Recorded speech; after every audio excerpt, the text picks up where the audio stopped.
Hey everybody, welcome back to Escape Reality Star Wars Talk. I'm your host Caleb. Hi, I'm Seth. I talk Star Wars with this man and sometimes other things. Yeah, we like to normally talk about what we've been up to this week outside of Star Wars. Before we get to the main topics, you wanted to start us off though, so I will let you. hmm Actually, why don't you tell them what prompted this discussion? Oh, I was watching a video, and so because sometimes I'm just scrolling while we wait to go live, and so I'll watch TikTok or whatever. Um, this time Skyrim got brought up, and of course I said fuck all for Stormcloak, though you already hold that opinion as well, and that was because you told me, you told the story about picking the Imperials and preferring Tullius and all that, and so I just assumed, but apparently the usual thing happened when you assume. Yeah, so we can't say that, but because we're 10 seconds in. Well, I already said no. Yeah. We're 10 minutes in. We can say it. Ah, We're 11 minutes in. alright, cool. It makes an ass out of you and me. I was gonna say I already said fuck, so I think. Oh, well, never mind then. Even if that was the case. A lot of the times when I make a faction choice in video games, Which this is what he wanted to talk Yeah. about. it is because I like I do two things at the same time. If I think about the emotional response and the long-term consequences, Mm-hmm. usually at the same time, which produces some weird results sometimes. In this instance, yeah, I sided with the Imperials, but that was only after I'd put it off so fucking much because, in my opinion, other really big problems kept showing up. Well, yeah, I assume based on what you told us, you got all the way up to the. You have to make a decision now, and you have to like bring everybody together at the table. That's how long it took you. No, even then, I was like, here's the deal. You guys are gonna trade some territory. So you weren't even able to continue the main story. No, for a you while? can, if you have done enough shit, you can basically agree for all of them to be like, until the big fucking dragon Yeah, that yeah, yeah, wants yeah. to kill everyone is gone, we're gonna stop. Mm-hmm. Yeah. Which is what I did. And once that happened, and I got rid of the Dawn Guard, not got rid of the Dawn Guard, joined up with them, got rid of the vampires, then dealt with the other Dragonborn, who's an asshole, because he was gonna destroy the world too. Yeah. I was like, now that I've gotten rid of the three biggest fucking problems in all of existence at this current point in time, now I can get back to your dumbass civil war. Because, the entire world being killed was a little more important to me. Yeah. I wouldn't say their war is that small of a thing though either. It is very important. Yeah. And Mainly because of the Thalmor of it all. yes. So the way that God, I fucking hate the Thalmor. Everybody does. So, Yeah. even the people that are like super pro Imperial in Skyrim. Here's the thing. The Thalmor and the Empire are not allies. They are in a Cold War. Well, yeah, like they made an alliance. They just have a we're stopping now. No, in the game they say alliance multiple times. Concordate, but whatever. But essentially it's like I think So are they the Imperial? Are they the Sith Empire and the Republic in SWTOR? They're just in Cold War? yes, pretty much. They're in a Cold War, but they're not calling it that. Except they are working together at points, unlike the Sith Empire and the Republic in SWTOR. Mhm. The only time they work together is after the war has already started again, and then all of a sudden a third party empire shows up and starts wrecking them in SWTOR. And that was because Vitiate just can't die, and he, Ever. He's a fucking cockroach. and in fact he created a whole nother empire because he was like, yeah, my Sith Empire isn't doing good enough. I'm gonna create another empire out here and have children, which shows how long that empire's existed because those are his birth children. Like they are biologically his. Oh god. He just kept going back and forth between bodies. Well, yeah, I did side with the Empire. Yeah, and you're yeah. like, oh yeah, fuck Ulfric Stormcloak. And Yeah. my brain was like, I killed him, yeah. I didn't hate the man personally, though. I strongly disliked him. The racism doesn't help. Yeah. And I was thinking about it, I'm like, but my brain was like, he's also accepting of a non-Nord Dragonborn, but then my brain went, that's the exception to the rule, so that doesn't count. And that only is if you choose not to play a Nord. Mhm. Because there is the option of you're just a Nord. Yep. There is that option, so it's like, for the sake of game mechanics, that doesn't work. So I'm like, yeah, he was a racist, and I killed him. Not because he was a racist, though. Which is a crazy sentence.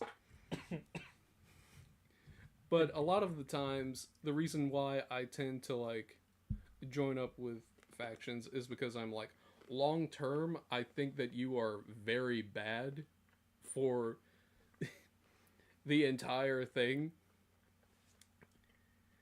Right? So, Like, so I know we talked about it last week and how you said fuck it in Fallout 4. yes. Is the railroad the closest to being the good, like you're I out of the factions that exist? Here's my issue, right? I don't hate the railroad, but they only care about cents. That's the main issue I've got with them. Whereas the Institute is just straight up the bad guys. The Institute's just fucking evil. Yeah. Mhm. The Brotherhood are only viewed as good because Bethesda keeps trying to make them good guys, Yeah. even though I'm like, objectively speaking, they're not. Which means, explain this, I would like to side with the Minutemen. yeah, Because they're the only ones who I'm like, you guys don't seem to be like... and they're not anti-railroad, They're so not like, anti-railroad, so there should be no conflict of interest there. mm-hmm. The problem is, the Minutemen don't have enough manpower unless you do all the, like... Oh yeah, unless you do all the city building. all the city building. Which I fucking hate. What? You don't like the Sims in Fallout? No, I don't. I don't like my fucking Sims and Fallout. Or your Minecraft, I guess, Or- really. The problem with me in games like Minecraft, right? I don't give a fuck about, like, the Ender Dragon or the Wither or any of that. You know, the big problems in that world. Yeah. Because they're not a direct fucking It's thing. the zombies and the creepers and the skeletons. Yeah, I get myself set up to a point where I can deal with them, have my own food, have, like, my cows and my 17 dogs. Well, the reason you deal with, like, the Nether isn't for the sake of the, like, killing the dangers there. It's because they have supplies that you Yeah, can use. And for me, I'm like, there's no reason for me to go there because I don't want anything that's from there. I'm satisfied with what I have, so there's no point, Oh, okay. you know? Whereas, like, somebody who's, like, a higher level player of Minecraft would. Mm-hmm. Meanwhile, I'm over here like, I'm content with my farm and my 37 loaves of bread And my stone house. sheep and my stone and wood house that Yeah. I made Like, in my bed. Like, I'll make stuff, but that's just because I'm like, oh man, it would be nice if I had like a horse to keep all these fucking cows in the Right. pen. but you don't have, like, redstone.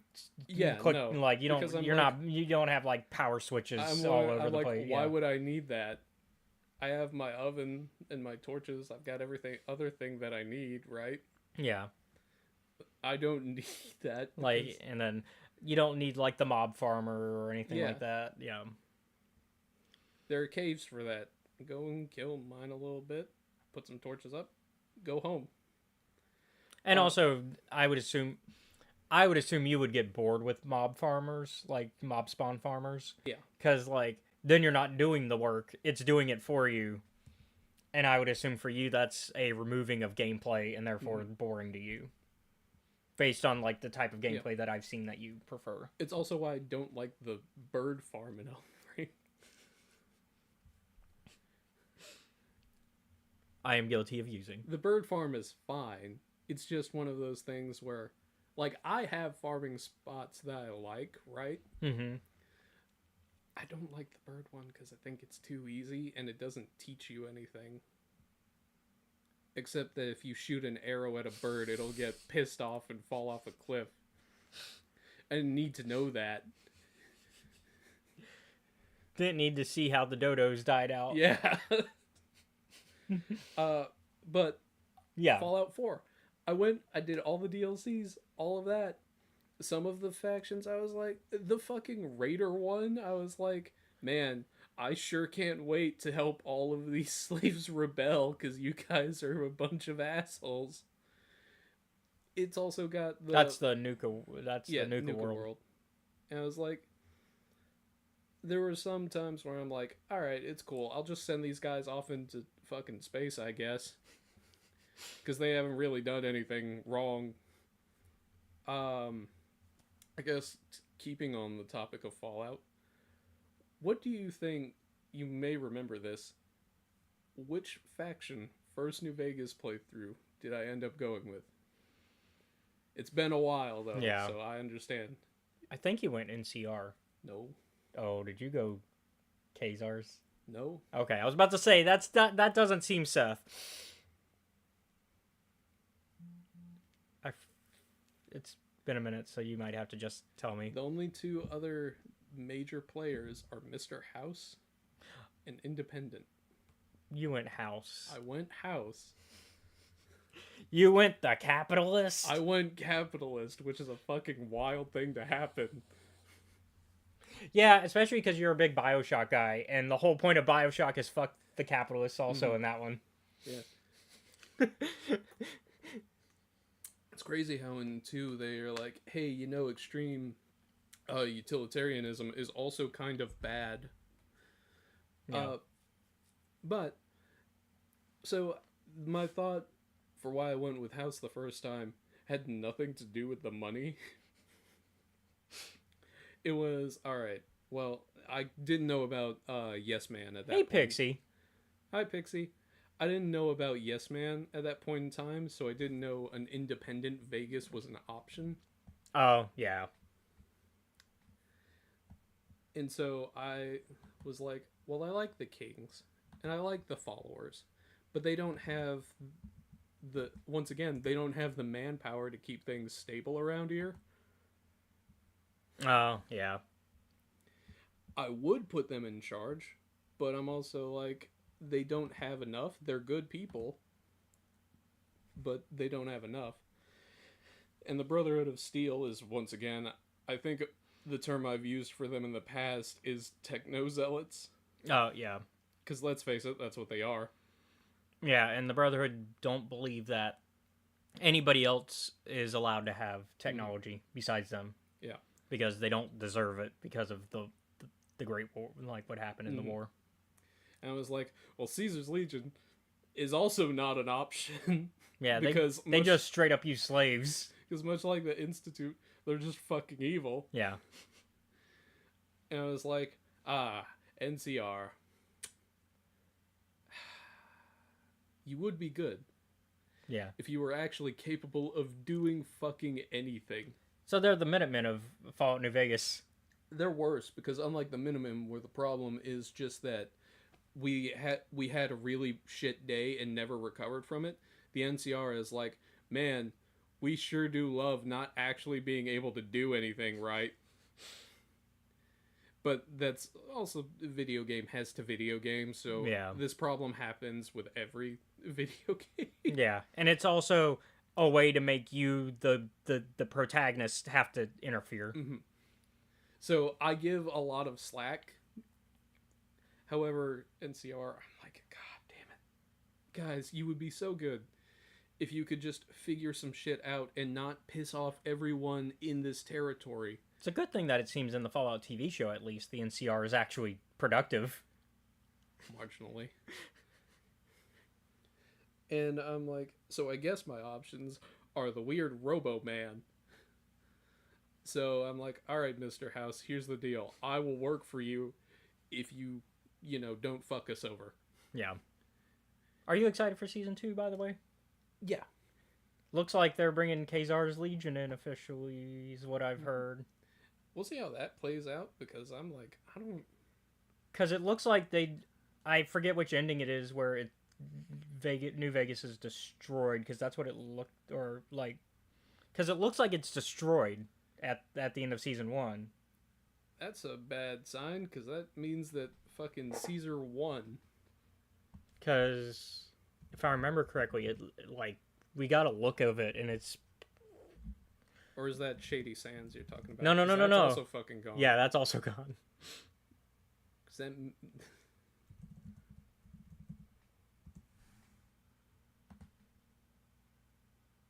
Okay, wait. Yeah. Okay, it's still... Yeah.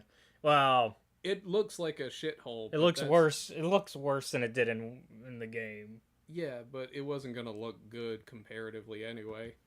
Yeah. Trying to remember what people were predicting then of which ending, because now it could be pretty much almost any ending except Kazar's Legion. Mm-hmm. Although Mr. House is confirmed, so I guess... Is that a house wins? Or is that or you can just choose to not kill him You can most choose of the to time? not kill him. It's actually considered negative karma if you do, since he's, a stabilizing force in that region. He's also pretty, like, when you ask him about things, he's like, I'm not down with the cannibalism. I gotta rewatch season 1 before season 2 comes out. He's like, I'm not down with the cannibalism, and for the most part, how he kind of works is, as long as you are not on the clock, you are free to do what you want. Okay, it's December is when it comes out. But yeah, I'm excited for it because I liked season 1, even though a lot of people, I think some people didn't like going back to the vault a lot, but I didn't mind going to the vault.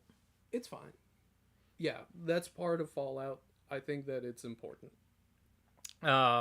Because going to a vault and finding out what happens there is just part of the game. Yeah. I do like that they are very much saying Lucy is still the main character even while we were getting these other perspectives. So Lucy would be the player character. Yeah. But also she's definitely the primary protagonist. Yeah. Whereas if you got to choose, a lot of people are joking that because of how much Bethesda loves them, our Brotherhood of Steel man would be the main character if Todd Howard had a say. I think one thing that I've heard is that each of the characters represents a different play style. Oh yeah, like a Vault Boy, Lucy's brother. Yeah, whose name I can't remember. Yeah. The one is one played by Moises Arias. Yeah, he's like the tech. He is a really good character, and so everybody that's like, I don't care about going back to the vault. Why not? It's a good mystery going on there, and we learn a lot about Fallout, the universe, from what he finds out, which basically confirms a long-standing theory that the billionaires basically planned the nukes. Because that was a theory that people had for a long time that obviously Fallout the games never answered. Yeah. But it's definitely one that made sense if you follow the logic of Fallout. I'll say this is a Fallout 4 experience, right? You can interact with one of the Chinese operatives who fired the nuclear missiles. Yep. I let him go because I was like, well, it's been almost 100 years. It's not going to change anything if I decide, well, goodbye. Yeah. So there's no point to that. Yeah, it's not going to undo you getting frozen for a bunch of years. Only, it's not going to undo any of that. Yeah. So I'm not angry at him. And then What else? Oh, keeping the Fallout. I learned recently. So John Carpenter, Mm-hmm. filmmaker John Yeah. Carpenter. You know, Of the Halloween, thing. of the Thing and Halloween, and that John Carpenter. And of Scotty's favorite. Which one is it that he likes? The one with where Satan's in where the A devil. lava lamp. Yeah, the devil's a lava lamp. That one. Uh, I forget the name of that one. He'd be ashamed. Especially because he tried to make. I almost watched all of it with him one day, but I still have not seen that one in its entirety. Prince of Darkness. Okay. Anyways, I already knew he was a gamer, which is why he doesn't make movies anymore. It's because he's playing video games all the time. Yeah. Guess what game he really likes? Wouldn't happen to be Fallout, would it? But which one does he play often? I'm gonna go with a wild take of 3. No, it's 76. Okay. John Carpenter plays Fallout 76. And I saw this because like somebody was talking about it with him on he was on a panel at a convention. I do want to go and play through. I want to play 76 is fun with friends. Yeah, I want to go and play through at least one game with each of you guys. I think because Britt plays it. I think I don't know if she still plays it, but she did for a good chunk. I'd play it with you guys. The problem is Britt would be on PC, so actually, you and me, I guess, would play it. Speaking of playing games together, I'm very proud of Pixie and Zach. They beat the DLC last night. Yeah, I was exhausted. I tried to do D&D last night. Yeah, Around 9:30. I took a nap first, and then I woke up and I was like, yeah, even the coffee's not gonna help me. I was thinking, I didn't think we were gonna have a game last night. We almost did because everybody was good, even Chris. And then I was just tired. Yeah, we're yeah, he's slumped. If he's saying I need to go to bed, he needs to go to bed. Yeah, and so I slept through Pixie and Zach beating the DLC. But hey, dude, they did so much. They tried so much shit, and I'm really glad because it's one of those things where I'm it is fun for me to see people go through things that I've already gone through and what they take away with them. Yeah. It's one of the things that I'm kind of sad about because Tori will never play one of the games that I like all the way through to the end. Because Tori is a different kind. Yeah. Different things. Yeah, she likes The Sims and stuff like that. Meanwhile, I'm over here in fucking hell. I like The Sims. The Sims is fun. To me, it's boring. I like kind of just having the Second Life experience thing going and just kind of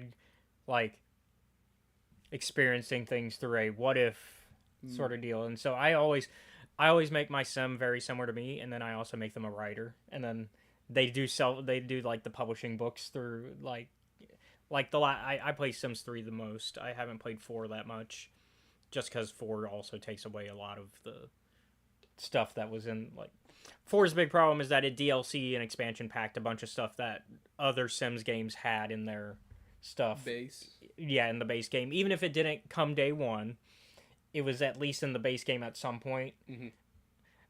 And so, yeah. The only time I like playing 4 is for the Star Wars expansion. I like the Batuu going to the Star Wars park in Disney through the Sims.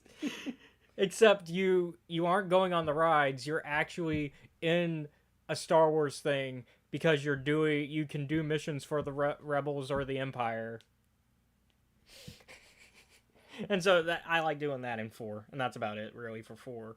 But 3, I like being an author and having self-published books and making a bunch of money that way. And I don't really do the money cheat because you don't really need to that much when you do that type of when you do the more creative jobs in Sims. Yeah.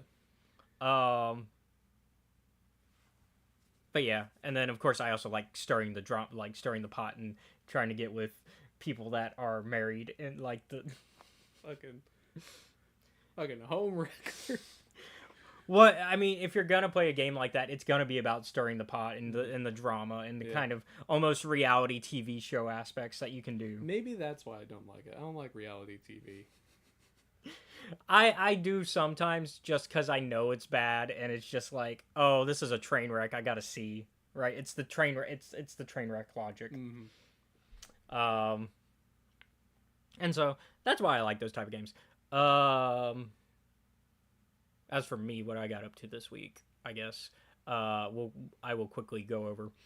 Uh, Not much. I mean, kind of been.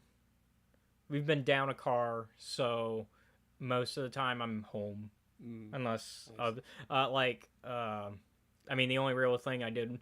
I mean, Thursday we had our watch party. Since you Yeah. were working, we skipped Highlander. Fucker. So we didn't do Highlander this week because we're on the season. We're like 3 episodes away from the finale, Dude, and I don't want us to watch the finale without you for I season am 5. so mad that I'm working. There's specifically in that slot, Yep. right? Of Like if you were evening or whatever, if I was evening or morning, it would be fine. but they got you afternoon, They have me like from high noon to 5:30. which is a weird. Like I guess somebody has to cover that slot, but that's a weird time slot to have. I think. They do it in like 5-hour groups. Yeah. So like the store opens at 8 Yeah. and cashiers can come. So. So it's 8 till like 12:30. Mhm. 12:30 to 5:30, 5:30 to 10:30. Gotcha. But yeah, man. So instead, what we ended up doing was we watched South Park and Smiling Friends.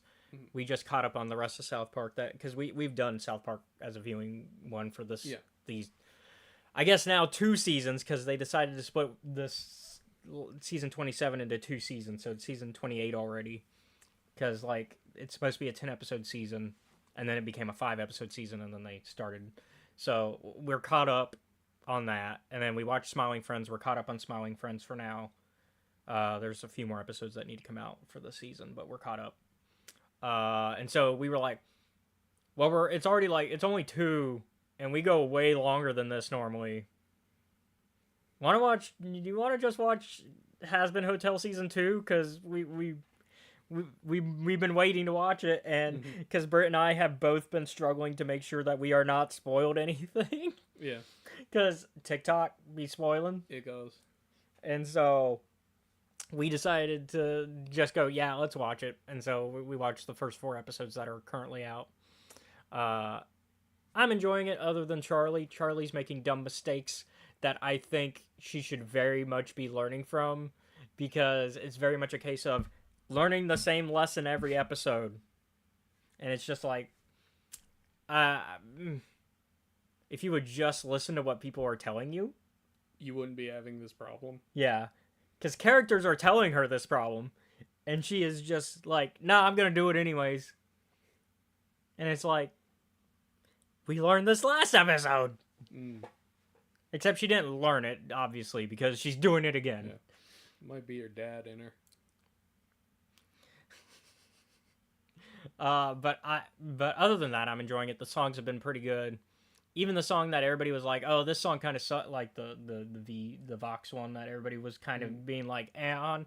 I didn't think it was too bad with context and everything. Sometimes the setup can help things like very well. Well, I think also a lot of people also didn't like Christian Borle's performance in that one. I didn't care. I thought it was fine. Christian Borle has yet to disappoint me, really, as an actor. I mean, I like him as Shakespeare in Something Rotten. That which is the version that you have heard with me. That's Christian. It's Vox. That's Shakespeare in that one. I haven't listened to him in Little Shop, because he's been in Little Shop of Horrors as well. No, that's not true. I have listened to that. He's okay in it. That one, yeah. But I also played Star Wars Unlimited. Hell yeah. This Thursday afterwards. And we did another pre-release, so they have done 3 pre-releases for this one, because they had like 10 more boxes, and they were like, hey, we got to get rid of these. So we're going to do another pre-release. Which just means more cards for me. That's all it means. It's just more cards. Come back next week when they pre-release fucking 3 more times. Well, because basically, there's 3 standard ways of playing when you go to your weekly games for card games. Yeah. And it's pre-release, which is when you basically get a box that has like so many number of boosters in them, and you build a deck using those boosters. Simple, right? Well, it's not simple because you still have to strategize, but it's also with cards that you've never seen before, and so you're kind of, or you have seen them if you're more into it, like a lot of people I play against. I'm the guy who I have not seen the cards before usually, because I don't study them beforehand like a lot of people. I'm there to just have fun. I'm not really there to like always win. And in fact, I normally don't win. And then there's draft, which is very similar, except you only get except it's the game, that set has been out for a while already. So same concept of you get so many boosters and you make a deck. Or yeah, that's draft. And then Premiere, which is basically your standard. You have a pre-built deck, and then you play with that. There's also Twin Suns, which is a multiplayer format for Star Wars Unlimited, because it separates its multiplayer format from its 1v1 format. And the multiplayer format, though, requires more cards and requires 2 leaders rather than 1. And I've gotten to play that once. All right. With my Avar Qui-Gon deck. How'd that go? Good or bad? I got second. Not bad. Out of the 3 of us. So it took the silver medal in the 3-person race. Yeah. You know what, though? That's still second. Yep. It's still second. I will say... So I've continued my Darkest Dungeon playthrough, right? Oh, okay, yeah. One of the things I forgot to account for is that when characters get to like level 3 or level 4, and you try to send them on like a level 1 or a level 0 mission, they will refuse. Oh, is it a case of I'm too good for that? Yes. Unfortunately, a lot of the characters that I have now are above levels 3 and 4. Yes. So you, Caleb, yeah, yes, me. you, Chris, Steve, Sky, me, Kinsey, are all at a point where I'm like, I need you to go and do this like level 2 mission. All of them are level 3, so like, hey man, what if we didn't? I'm like, I'm sorry. I'm trying to make sure. I'm trying to undo all the fuckery that my ancestor did. Go get in the fucking Get in the dungeon. Get in the dungeon and kill these motherfuckers. I'm the one paying for your room, board, food, medical care, and all your other shit. And they're like, yeah, but you don't go down with us. I'm like... It's like if Charlie told the angels to do a mission and they just said no. Yes. Yeah. Just blatantly refused. I'm like, okay, do you guys want to go up against some of the higher level ones? Sometimes they're like, yeah, we could do that. And others, I'm like, oh, do you want to go to the really big one? The one that I'm like, I know you're definitely under-leveled for. Because everyone freaks out when I'm like, would you like to consider going there? And they're all like, we will fucking die, man. And I'm like, all right. I can't send you guys, so I have to keep recruiting new people who will just die. Let's go ahead and get into news, because we are almost an hour in. So only one piece of news again this week, as we have confirmation that Star Wars Starfighter is halfway through filming. Yay! And that comes the movie I don't care about. But that comes directly from the director Sean Levy. Yeah, and that's you're talking earlier. how it's a pretty good sign. Yeah, that I mean, if it's coming, that's straight from the horse's mouth, essentially. That's as, but it is. I think this is exciting news, only because it's nice to hear progress on a project. Because we are in a time where a lot of the Star Wars films, outside of Mandalorian and Grogu, and this, seem to be kind of just stuck in the pre-production phase. Like, I haven't heard anything about. We haven't heard anything about Dawn of the Jedi since it was announced. No. Like, it was announced, and then that was it. I think the only other thing we heard was it was supposed to be after. I forget the director's name all of a sudden. The guy who did Logan. Fuck. Should know who that is. James Mangold. Anyways, it was after. So. Sorry, I was about to say, yeah. is it James Cameron? But You had the first name right. I was like, that's not right. That's the Avatar That's guy. the Avatar guy who waited 17 years to make another movie. And we're about to get the third one. Oh, well, that's cool. I still haven't seen the second. Yeah, neither have I. I should probably get on that.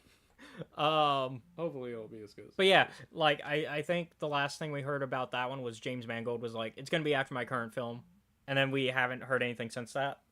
It's like, you still think working on it, Mr. Mangold? He's like, I'll get it. I'll get to it. It's on the list. And then the only other one that we haven't really heard anything about is the Rey one. And then I think there's another Dave Filoni one that he's supposed to actually direct, because he's not directing Mandalorian and Grogu. That's Jon Favreau directing it, because Jon Favreau does a lot of the directing when it comes to when him and Dave team up, like with the Mandalorian show. A lot of it is Jon Favreau, and some of it's like a couple episodes are Dave, and then the rest are like other directors.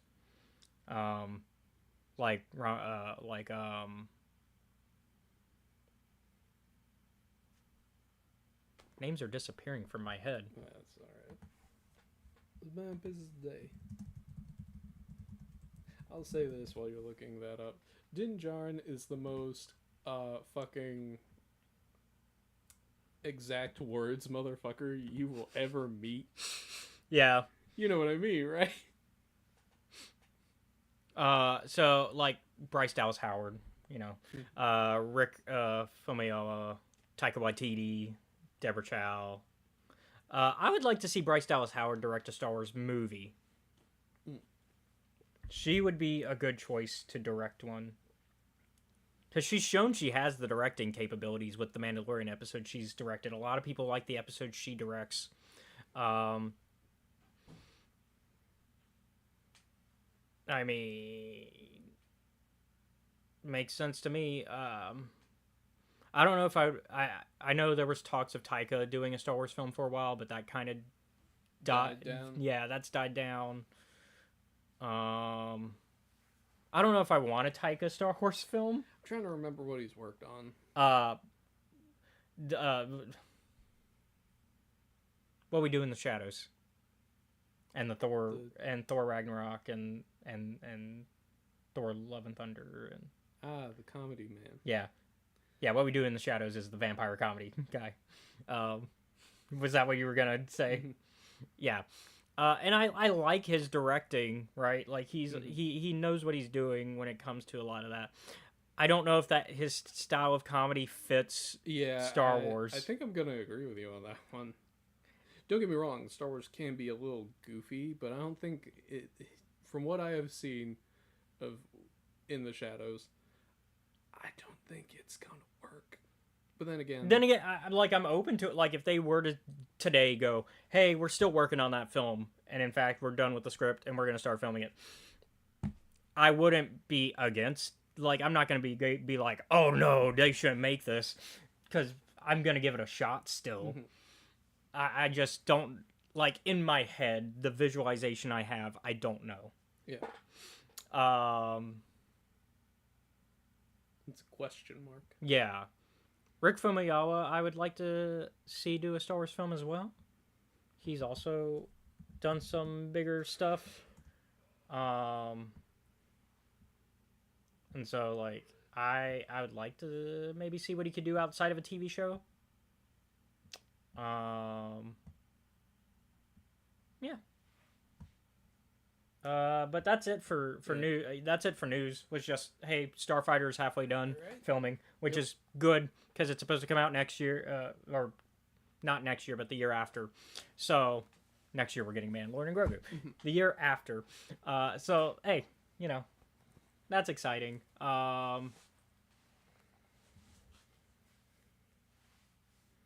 And I'm also excited because that also I want to see what they do with having such a big star power as their lead, because I don't think Star Wars has ever done like just straight up big star power as the lead. Yeah. No. Like they've had star power in their things. Like I would say Samuel L. Jackson by the time of the prequels. By the time of the prequels, Samuel L. Jackson was a big star power because he was already in. So how long does that last? I forget the. Hold on. That's gonna make our job very difficult. Hold on. It's in the viewer rewards. I can see how long it's supposed to be.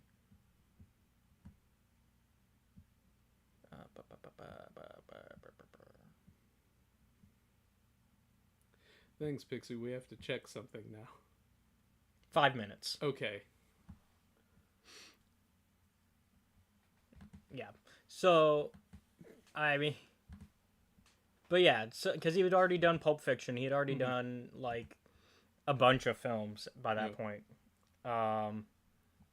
Also, let's keep track of time. I guess. Let me put a. Yep. I'm gonna actually subtract a minute. Yeah, I was gonna say. I assume a minute's already passed. That's exactly what I was gonna say. 2 can play at this game. All right. But yeah, and so these films have already done star power before. They just don't make them the leads usually. So getting somebody as big as Ryan Gosling is interesting. Ken. No, I know who Ryan Gosling is. Who is he playing? He's the lead. We don't know the name of the character. Oh. Yeah.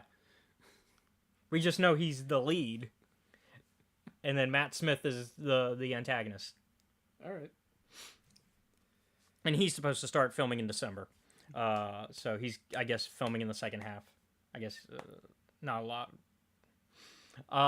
Anyways, let's get on to our main topic for this week, which is Visions Volume 3. Yep. So spoilers ahead. Yep.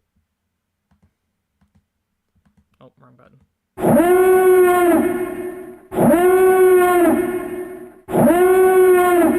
Okay. Yeah. I always do it in 3. I guess let's. I was thinking for time we can just talk about our favorites and then maybe, but I feel like we're still gonna end up talking about all 9 of these. So let's just go in order, I guess. Okay.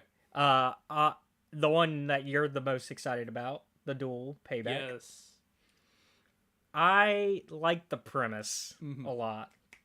I like the start with kind of. I like the gambling den, and I like the duel that we get there, and then the real baddie shows up. It turns out this Jedi Master has been tracking our boy Ronin since the Sith War, and wants revenge. Yeah. Although he tries to say it's not revenge multiple times. Even his own, like, followers are like, hey, man, this is some, like, revenge shit. And he's like, no, it's not. I'm a Jedi. We don't do revenge. We don't do that. We're completely justified. And it's like, I don't think Boss understands how revenge works. It can be justified, but it doesn't make it not revenge. Yeah. But Jedi are also just not supposed to seek revenge like that, period. Now, you can avenge, because because revenge is always self-serving. and then avenging is usually for somebody else, Mm-hmm. and that is usually the difference. Sorry. I was about to say, but you can't prevenge. It's just called being an asshole. That's called being the one starting shit. Yeah. But yeah, so we learned that Ronan basically left this guy alive after brutally beating the shit out of him. Mm-hmm. And even cutting his mouth in a similar way that Ronan's jaw is kind of cut. But this man is now more machine than even Ronan. And he locks down the planet, forcing Ronan to team up with the Sith that he was hunting. Yeah. Who works for the gambling den as a bodyguard. Mm-hmm. I like the Sith, the new Sith that he teams up with. Yes. All right, the 5 minutes are up. We can now say Star Wars. But I like her, and I like her lightsabers. Mm-hmm. Because not a lot. Visions does the thing that I, as a kid, was doing, which is coming up with stupid lightsaber designs that are not practical whatsoever, but are cool because rule of cool. Yep.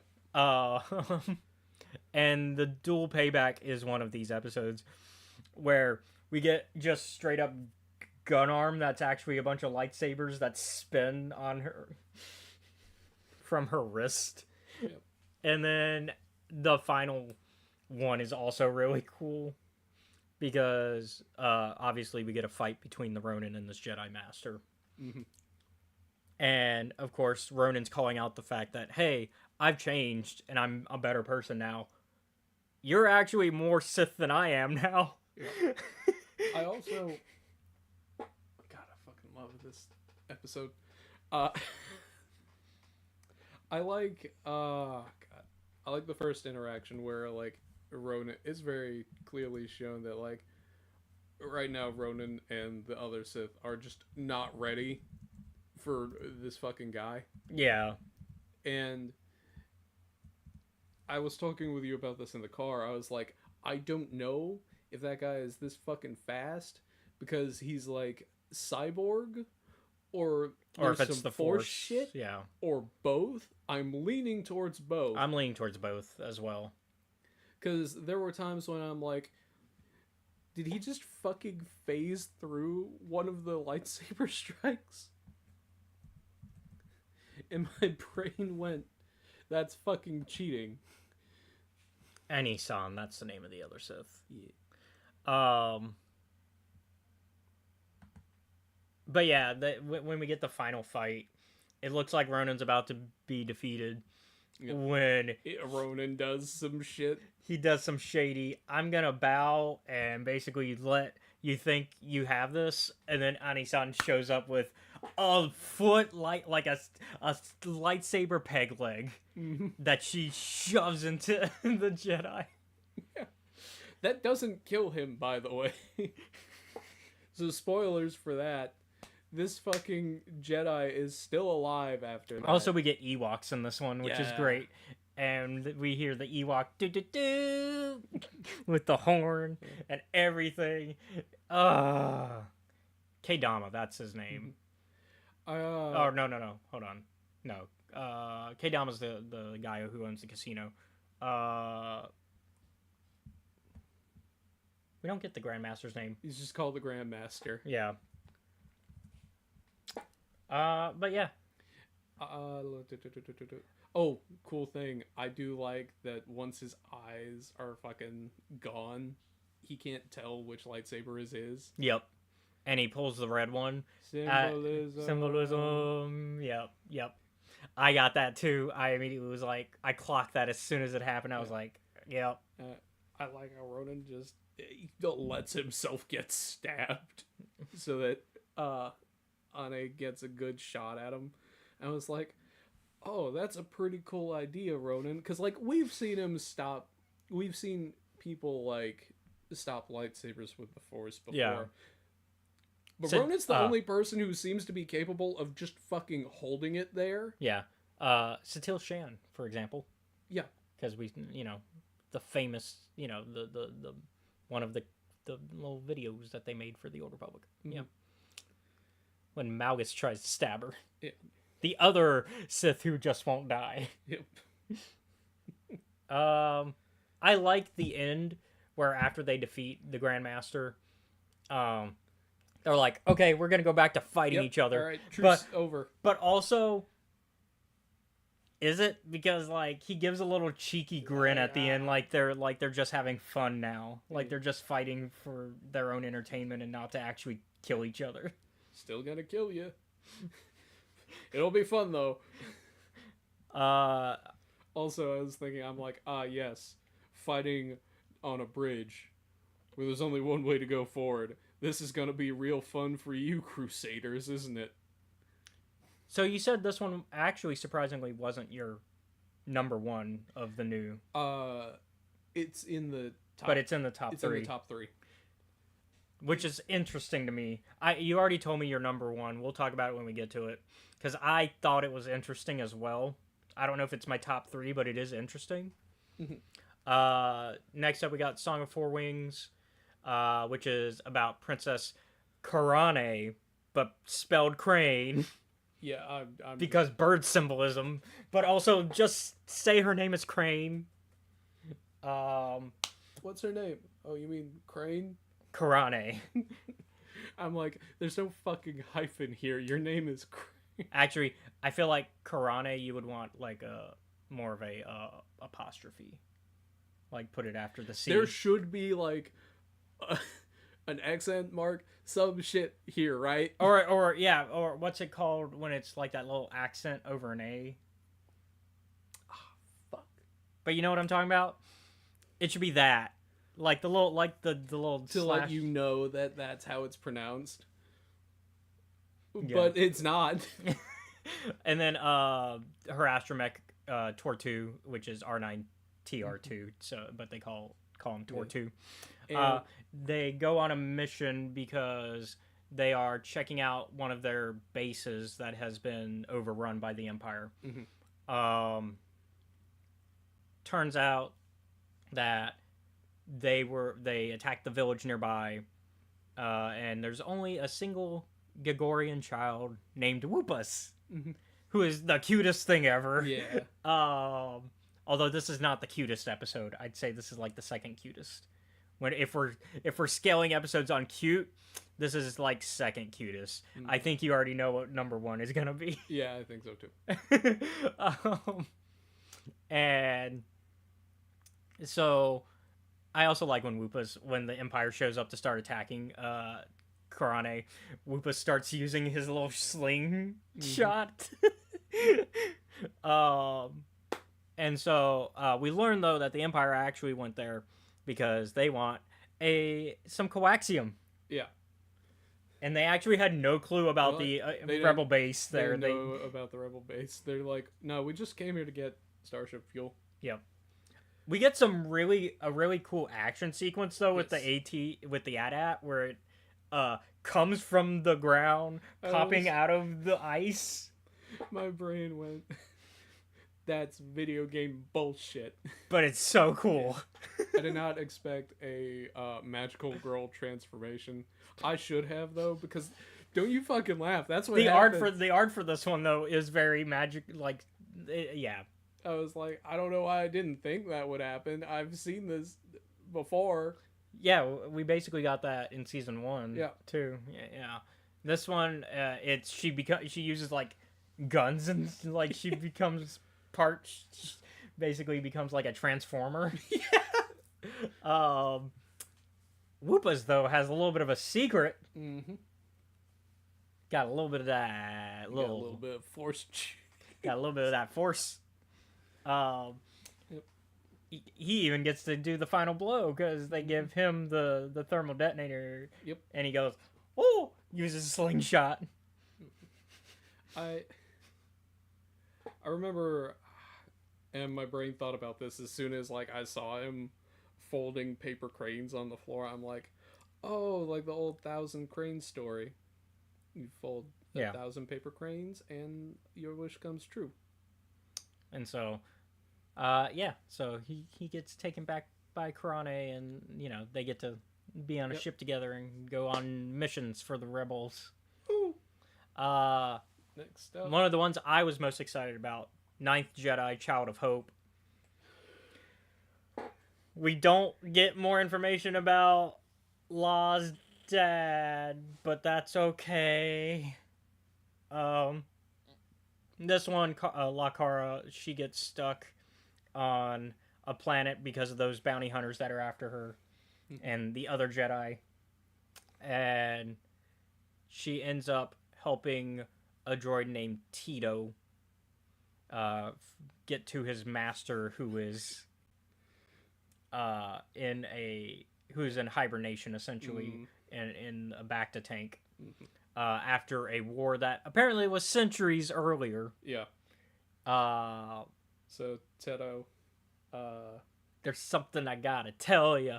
Kara manages to get to where, because basically when the ship that Teto and his master were on crashed, I think he mentions like a quake or something collapsed everything, and so we got attacked. Yeah, they got attacked. It didn't work out, so we've been stuck in space for like a couple of centuries. Yeah, and so in this fucking asteroid belt. Yeah, the asteroid belt. Yeah, and so they couldn't get to him though, because specifically when everything crashed, it blocked the way. Statue. Yeah, and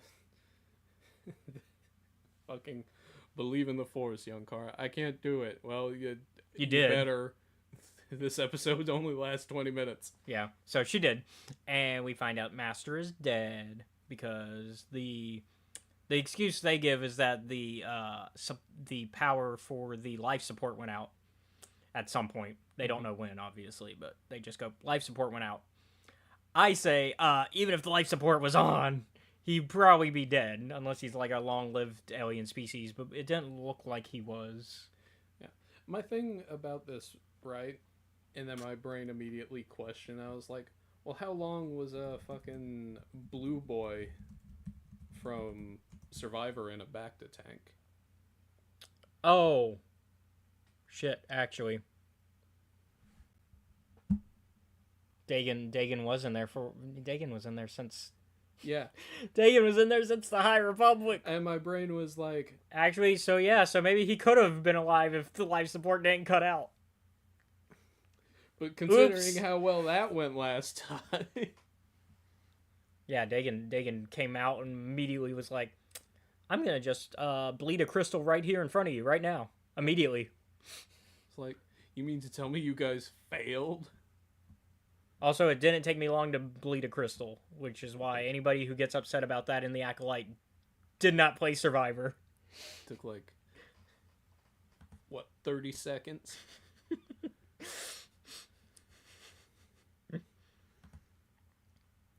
Teto. Also, I'm like, we're talking in the car. Yeah, it just says alien species. It doesn't specify. I remember being like, oh yeah, you gave him the Wally eyes and like a nice voice and I'll admit this, a cute name. Yeah. This guy is dead. Teto is, I like Teto. He's got like the BD1 eyes. Mm-hmm. BD1 kind of has that same look. Yep. But yeah, the bounty hunters show up, and so they do a lot of fighting, but because Kara's kind of still outmatched, because she's not a skilled Jedi yet, Teto self-sacrifices using his power to power an escape pod that shoots Kara out and towards her Jedi friends. What's funny is the bounty hunters are like, oh, we know who fucking kidnapped her dad. Also, we hate that guy because he's super annoying. Yeah, so we learn a lot more about the lore for the Ninth Jedi, which is good because this is also set up for the TV show. Because they're going to do a full-on just Ninth Jedi spinoff show. Because it ends with it to be continued. Mm-hmm. So we now kind of have the big bad name drop for the first time, because the first episode for Night Jedi didn't Yeah. have that. We just had a bunch of bounty hunters take them because the Sith want, like the bad guys, they want to get rid of the Jedi, right? Now we have a name, Nawan. We now know who the big bad is by name. I'm curious to see them and to eventually find out more about this. And that's why I kind of like this episode. It's actually not in my top 3, even though it's one I really like. It's one I was most excited for, and it's one I'm really excited to see the continuation of. But it's not in my top 3. It's probably top 5, but not top 3. We can't do a top 10 because there's not enough. There's 9, yeah. That's why top 5 feels like too much to like give away, because like that's over half the episodes. Next was the Bounty Hunters. Yes, I really like this one. The Bounty Hunters is a good one. So basically, this orphan girl named Seven, who was raised by an assassin group called the Basham, who we basically learned kind of just kidnap and use slaves as their assassins. Yep. Like Seven.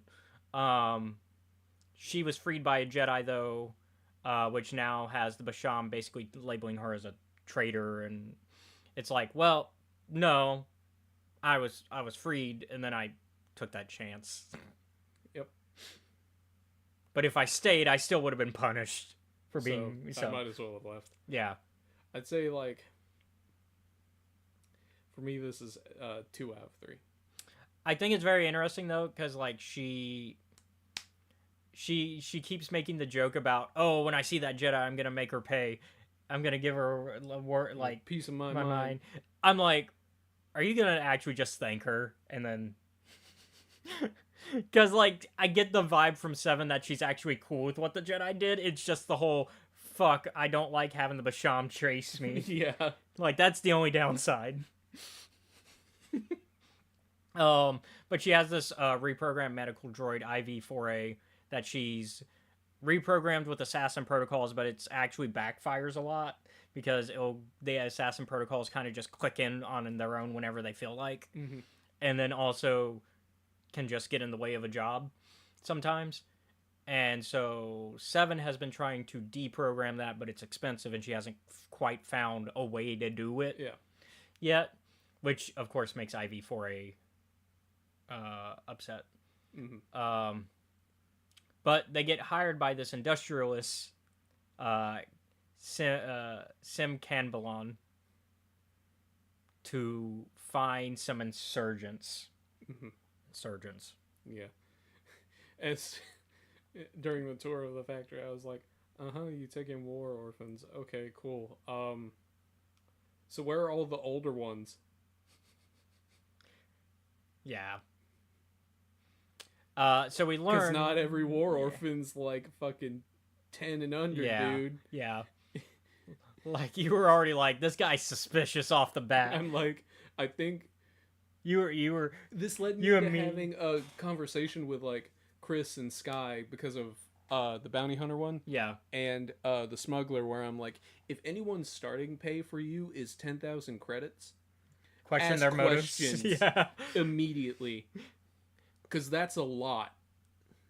So what I'm hearing is, when we bring Star Wars back for tabletops, I just always start jobs at 10,000. Start them at 10,000.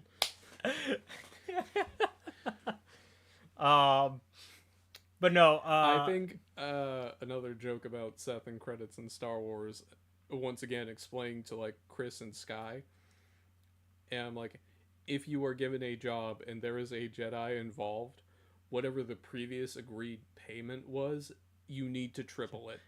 Jensen, that's his name. I like Fuck that guy. I do like though the final fight and what he reveals as his like exosuit essentially. Yes. But before we get there, so we learn that these insurgents are actually ex-slaves of Jensen who have escaped, but also want to free their like families and other people that were.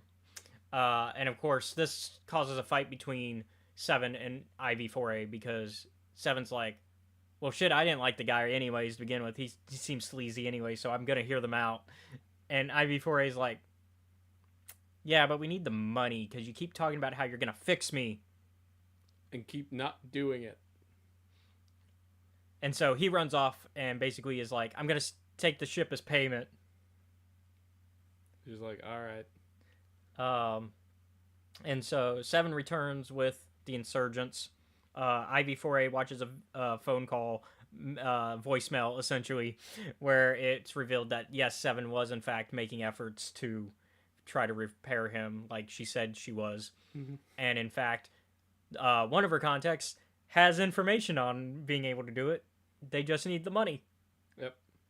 And so Seven returns to Jinsem with the insurgents, and she starts to question about. She's like, "Hey, can you prove that you're not doing this slave thing? I've heard about that rumor." And Jinsem's like, "No, I'm not going to prove that." I'm like, is he got? This is the time where it's you know what it is? Because I've done this in your games. Mm-hmm. It is the depending on your answer to this question, I will just kill you now. Yeah. That's what that entire scene is. And Jinsem's like, I'm just not going to answer the question. And she's like, all right, well, free the insurgents. Firefight in your office. And so they killed his bodyguard droids. And then he shows up in an exoskeleton suit of a droidica. Yeah. And my brain went, yeah, I like this. This reminds me of Lost Planet. And he's got the shield bubble and everything. And so IV4 shows up flying in, guns ablazing to help. And they end up basically almost losing the fight because Jinsem pulls up with the child that they'd saw earlier who had served them tea when they were making the meeting, when they were like making their deal to do the job. He does villain shit. Yeah, he threatens to kill her and all the slaves. Yeah. I should clarify. He's like, by the way, this collar that I lied and said was like a biomonitor earlier. Not only it's a bomb, it's a bomb collar too. And I'm like, God, I fucking hate these things. It's a bomb from the bomb factory.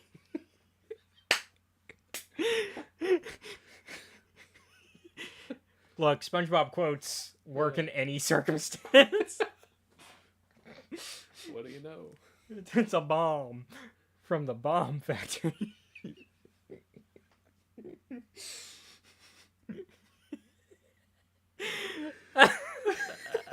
It shouldn't be that funny, but it's so funny. We're talking about the life of a child who's going to like not just that one child, not just that one, multiple. And so yeah, so of course, so he says, deactivate the fucking droid, or else. Yeah. Because Ivy's pretty dangerous and deadly. So Ivy's like, yeah, do it. And Seven is like, okay. Are you sure? And he's like, yes. Yeah. And so they go, okay. And down he goes. And Jin Sam is like, yes. Now I can continue to do villain shit as he's like walking away. He's like, now I'm gonna kill you. And then up from behind, Ivy gets up in assassin droid mode and from behind. It's like sneak attack. Like he's not dead. They bring him to the Republic for like a trial. Yeah. But we reveal that Ivy, because of the assassin droid protocols, is actually just two separate entities altogether, so they just killed the medical droid side. Whoops, I think. But it's okay, because the mission failed successfully. Yeah, so the insurgents take over the town, because it turns out the leader of the insurgents was the older sister of the tea bringer kid. We didn't get... No, we got names, but I don't remember right now. Yeah, it's fine. They yelled their names at each other when they... No, actually, no. We only learned the younger one's name because she yelled the younger one's name, and then the younger one goes, sister. Is what happens, actually. Yeah. But yeah. Now we're on episode 5. Yeah, but but also 7 and Ivy go off to go adventure and make some money so that way they can fix Ivy. Meanwhile, the Basham are still after them. Yeah. And they make the joke again about giving the Jedi a piece of her mind. Mm-hmm. And then that's when we end the Bounty Hunters. Episode 5, the cutest episode. Yes. Yuko's Treasure. You were talking about how earlier one of them was a Ghibli movie. I'm like, no, it's not. This one is. I'd say the art style is what I meant when I say that one is more Ghibli. But this one's more Ghibli in tone. Yeah. Well, except for that one Ghibli film. And then I would say the last episode is more like that. Anyway. But yeah, Yuko's Treasure, episode 5. Which is a droid that looks like a bear named Billy. Yep. Taking care of a kid named Yuko on Tatooine. Where a boy named Sola is working for a pirate gang looking for, we learn, Yuko's parents. Because the pirate gang led by Foxear, played by Steve Buscemi. Knew I recognized that voice. I thought it was Todd for a moment, but I was like, that doesn't sound right. Because I looked it up because I was looking up each episode because I was just curious because I was like, oh, what big names did they get for some of these episodes? And then I saw Steve Buscemi was Foxear for this one. For the English voices anyways, because we have the Japanese voices as well, if you watch it in the Japanese. But we watched it in the English. Mm-hmm. But Foxear is Steve Buscemi, which is great. Which makes this his second animated sci-fi property that I've watched him in. The other being a Final Fantasy movie. Spirits Within. Mm-hmm. Which I will still defend as a good Final Fantasy film. Anyways, but yeah, so it turns out Foxear is looking for them because Yuko's parents stole a bunch of treasure from him, supposedly. Yeah, like this one is. There's a bit of a tone difference between the bounty hunters and Yuko's treasure. But yeah, and so, they take Bill. They use, thanks to Sola kind of tracking them down. Yeah. They're like, okay, cool. Now we can kidnap them and get the treasure. And Sola's like, wait, what? I thought we were just like recovering and then leaving them alone. And they're like, yeah, but we need them to tell us where it is. So, you know, the funniest thing is during that entire thing I was thinking about, I'm looking at Sola and Yuko's parents. I'm like, are you their other kid? Because I'm like, well, they don't mention another kid though. I know, but I was thinking about it. I'm like, that would be a big coincidence. Yeah, because but it's also Star Wars. Yeah, I'm also looking at. I'm like, you do kind of look like her dad, but I think that's just the blue from the hologram. Yeah, I think this is more of they just coincidentally look very similar, and yeah, I don't think we're meant to read into that. Also, the fact that Sola's like, you just go fucking deal with the door while I deal with your possessed bear droid. Your teddy bear droid. Who's beating my ass. Who now looks like, well, we didn't get there yet. But, so they kidnap Billy. Darth Vader. Yeah, Darth Vader. Darth Vader. But they kidnap Billy, because Billy is the most likely to know the information. Mm-hmm. And so they bring him to the secret, like, underground cave network where a triangle droid that, like, Yuko and Billy also have. There's a bunch of them down here. It turns out, like, his parents hid the treasure here somewhere. Yeah, Yuko's parents. Yeah, Yuko's parents. And so Yuko and Sola, meanwhile, are on their way to get Billy back. Not really caring, well, in the case of Yuko, not really caring or knowing about the treasure. And so the Billy refuses, and the pirates are like, well, fuck, if he's not going to do it, we're going to need that kid. Go get the kid. Yep. Which I think is very funny, because she's like, oh, you want the kid so you can unlock the door. And he's like, if you know why I want them, why aren't you already going to get them? Yeah.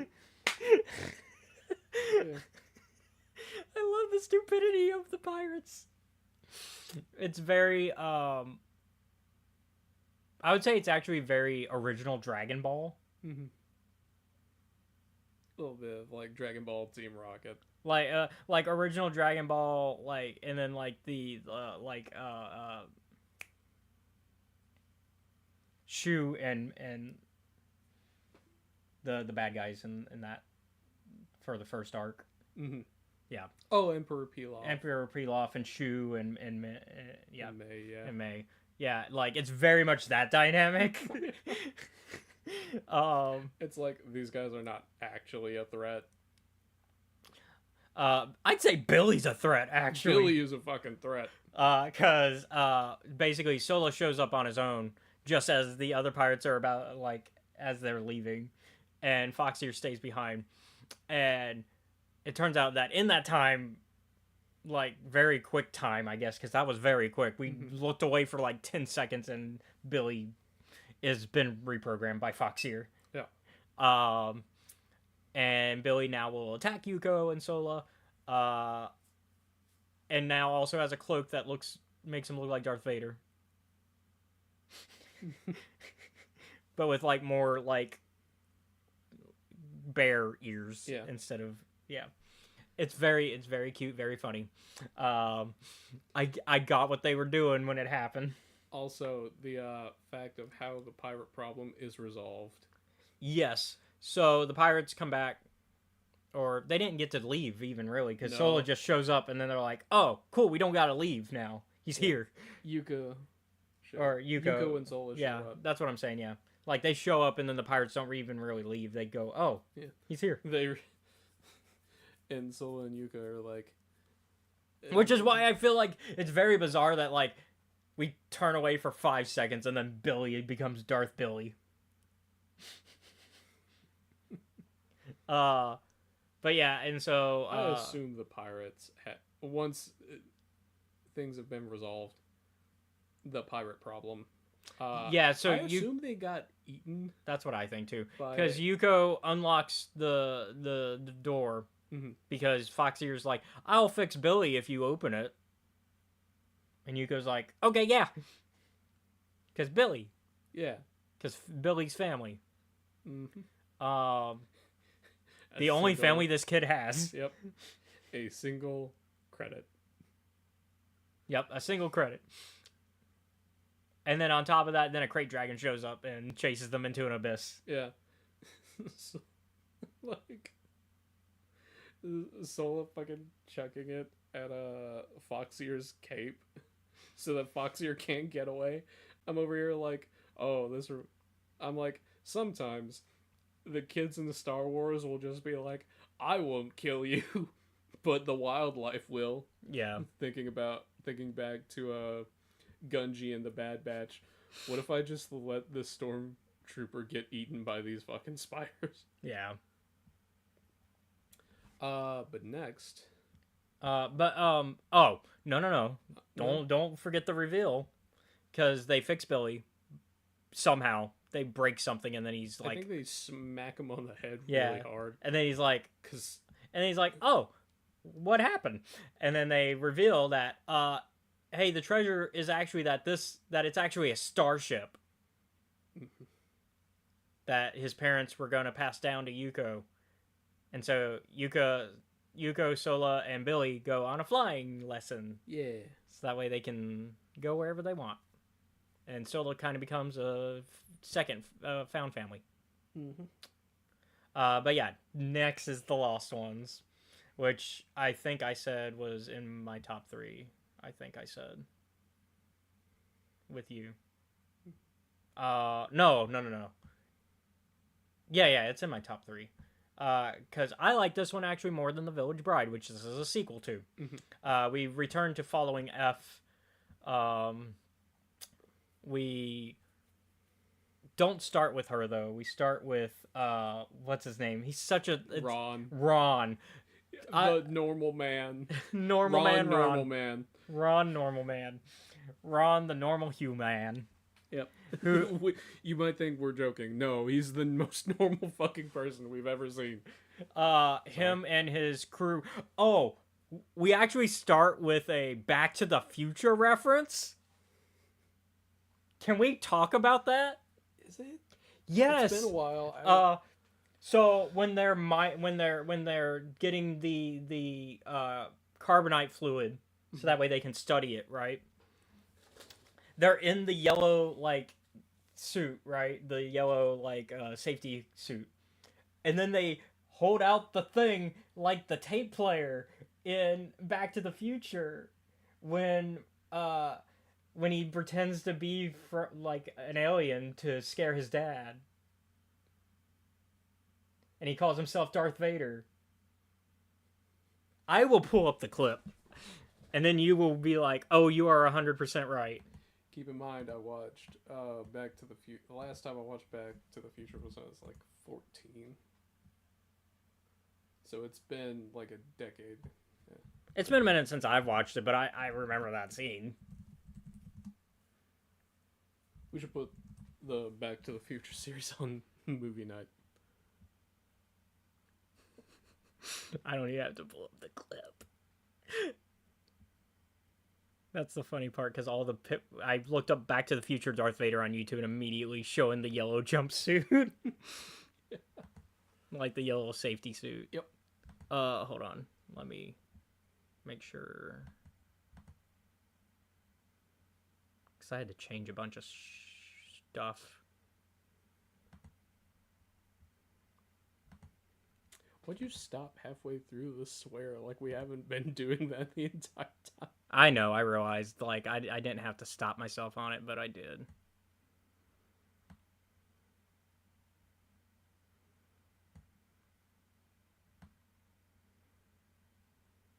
I'm making this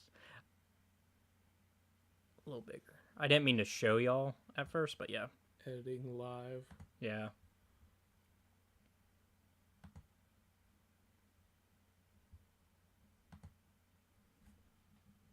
I'm not even going to show the full scene. I'm just going to...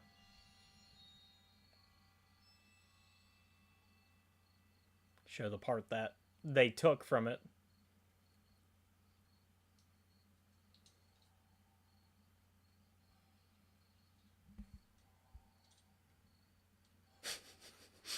The Van Halen.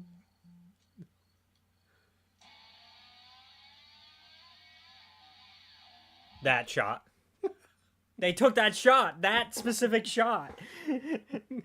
And I saw that and I was like, wait, a Back to the Future reference? But yeah, they made a Back to the Future reference in The Lost Ones. Which is so wild, because The Lost Ones is actually kind of like, it's not super serious, but it's a serious episode. Yeah. Like, so I was like, we're making references?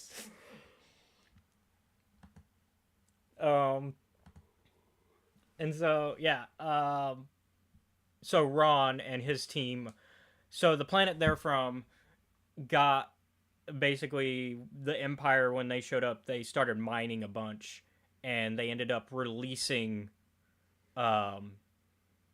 making it to where, basically, when an earthquake happens, carbonite overflows onto the surface of the planet. They did the bad part of fracking. Yeah. And so the carbonite does exactly what you think it does. It starts freezing people. Carbonite does what carbonite does. Yeah, freezing people in carbonite. And so that is part of the name for the Lost Ones, as I assume the Lost Ones of the planet. But then there's multiple, like, there's other stuff. And so F ends up meeting the team after she saves Ron and his buddy, who is kind of suicidal. Yeah. Like, what do you mean kind of? Like, bro's like, I'm gonna stay here with my dead family. Well, to them it's dead at the moment because they don't know, they can't uncarbonite them, which tells me that, I guess, in this, because we were talking about in the car on the way here, I guess they don't have the same technology as the mainline Star Wars universe of being able to uncarbonite freeze somebody yet. Because they talk about finding a cure. But yeah, Bro's like, I'm just gonna stay here and let the carbonite get me. Yeah. And Ron's like, no, you're going to the ship. It's like, no, you're not. And then earthquake happens. House starts to collapse. F saves them using the force. Yep. And then Ron and F, basically, F talks to a droid and is like, hey, you know this person. And Ron's like, oh, you know that guy? Yeah. And so, yeah, it's like her contact for the rebels and stuff like that. And also healer, like repairman. Her Ripper Doc. Yeah, her Ripper Doc repairs her all of her cybernetics. But anyway, so they end up flying back to like the spaceship that they're staying on as kind of like a refugee ship. So that way they can keep going back and forth between the planet and the ship so they can keep studying what's going on. And of course all the kids are excited to see F because they've never seen her before. And also she may be a Jedi. And so they're like curious about that. Except for that one kid who's like, man, the Jedi are evil. I'm going to join the Empire. Yeah. Other than that one kid. But even that kid we get the idea that he's not evil. He's just a kid who doesn't know better. And so there were a couple of times, this is one of the ones where I'm like, do you ever think about, like, if your life had been different, how easy it would have been for you to fall in with groups like that? Like fall for propaganda and stuff? Or... Yes. Because, like, I think about it, it's been on my mind a bit recently.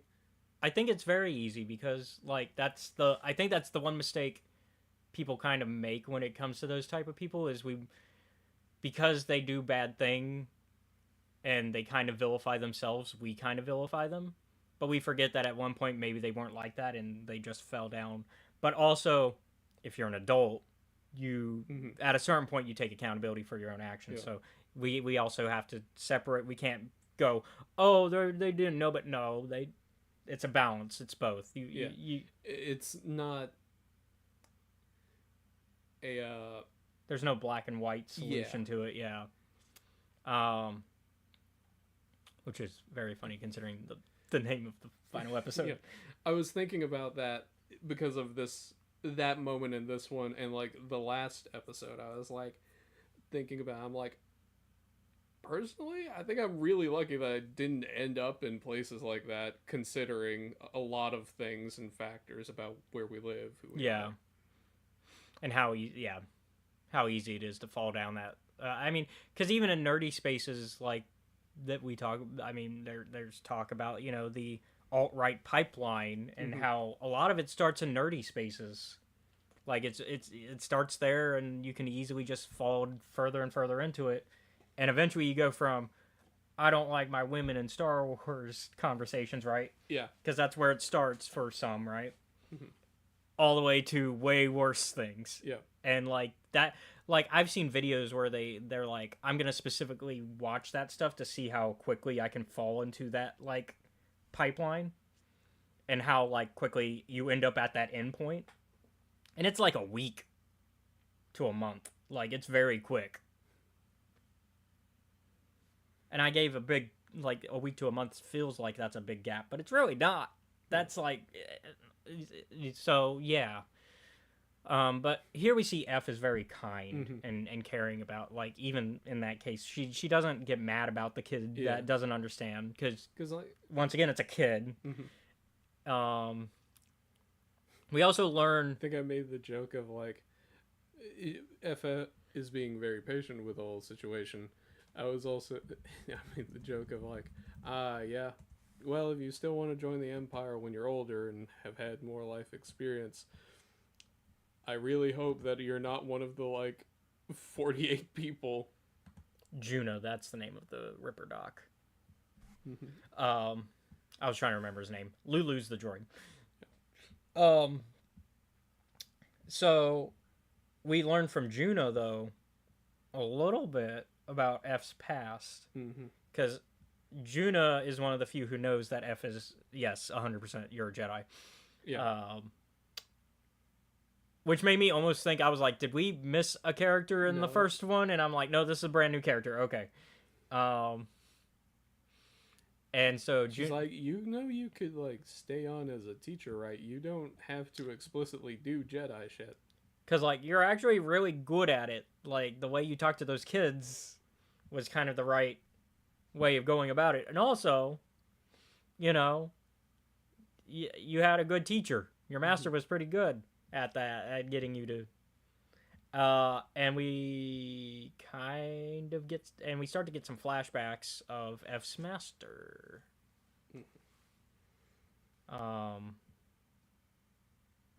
Zero. Yeah, Zero.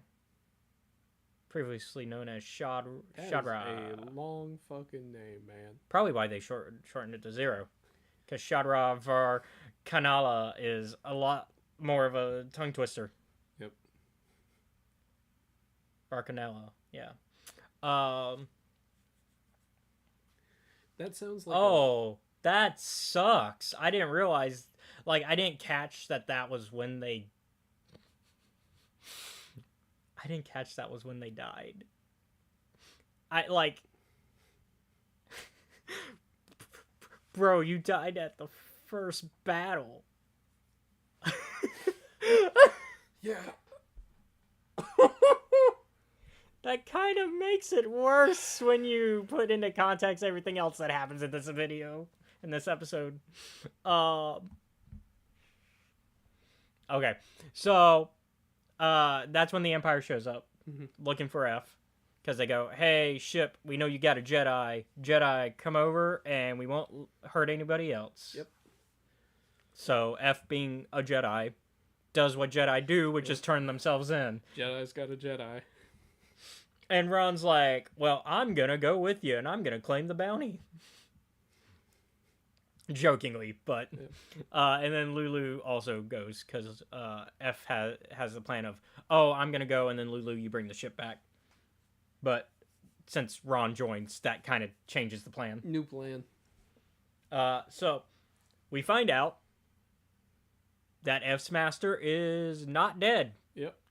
We previously thought they were dead because they died during the Clone Wars. And as I now learn, thanks to Wikipedia, the first battle of Geonosis, specifically.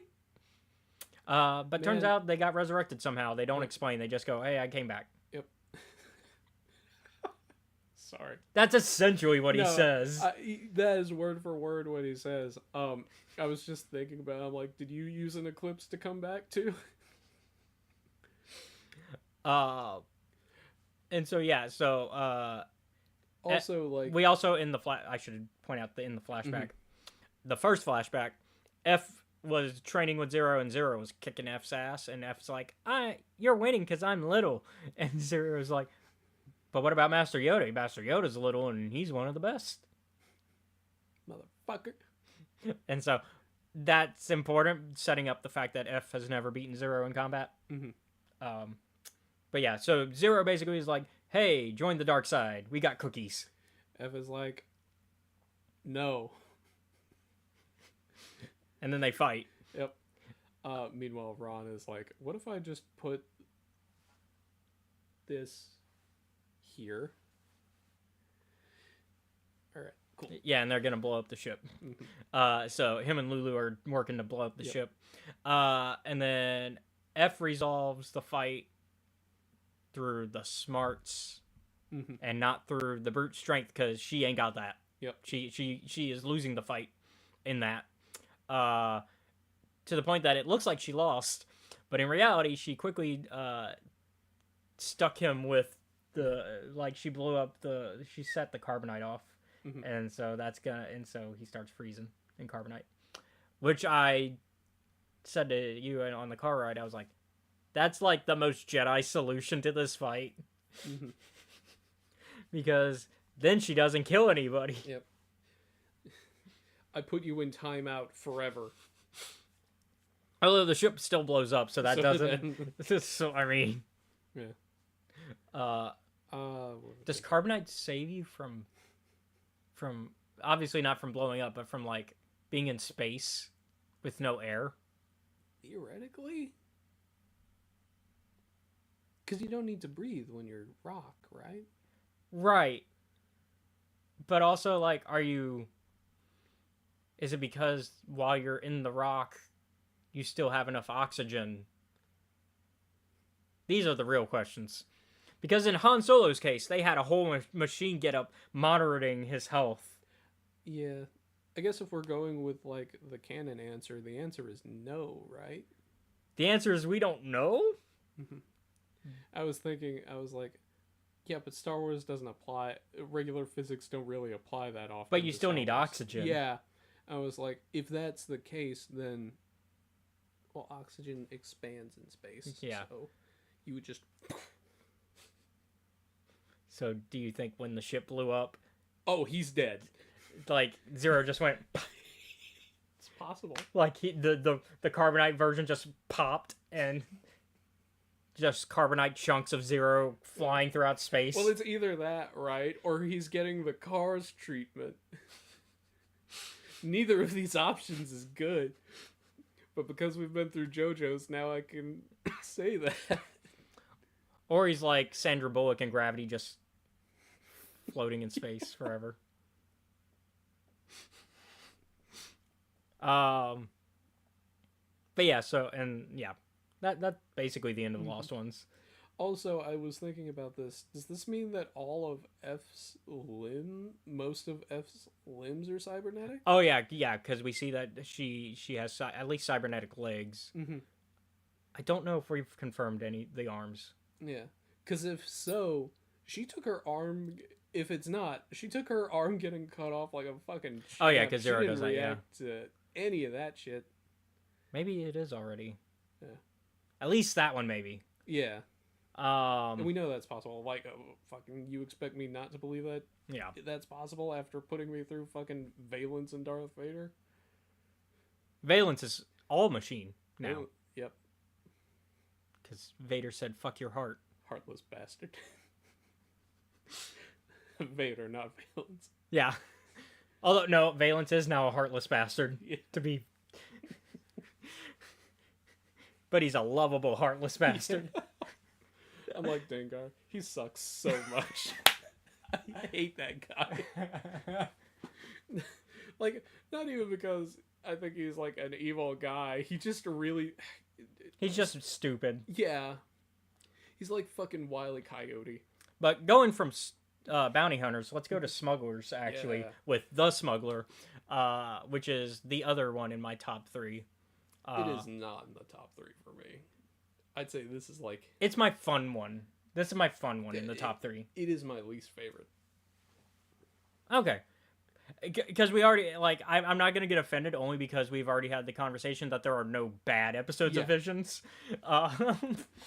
Like, that's the one thing we want to say on the rip. There are no bad episodes of Visions in any of the seasons. There are episodes that we may or may not like more or less, but there are no bad episodes. But The Smuggler is exactly about that. It's about a smuggler who needs to get her ship off world. And so she gets hired by this strange lady who goes, hey, you need the money because the guy that you were going to get money from cheated you. So I like the setup for it, right? it's very, I think the setup starts off very A New Hope. Mm-hmm. Because it's almost like, because I want to get everybody's name right. Because I watched these like last night, so I was like, I don't have everything in clear.